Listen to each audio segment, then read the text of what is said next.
An anti-fraud policy is something that every company should have. It really synthesizes and puts into one document all of the strategies that a company would have for detecting and preventing fraud. 49.2% reductions in fraud-related losses are attributed to companies who have anti-fraud policies. You set up a hotline or other means of anonymous reporting because people are going to be a lot more open to reporting if they know they're not going to be pointed at.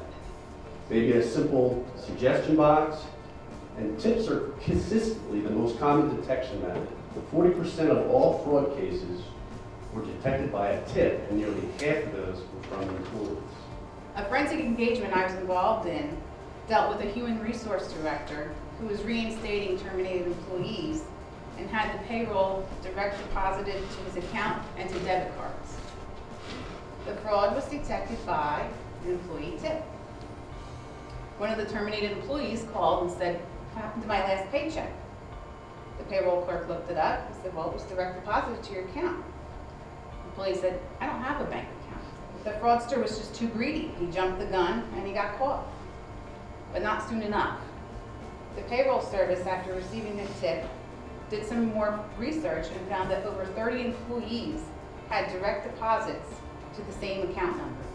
You don't need to spend big bucks to protect your small business.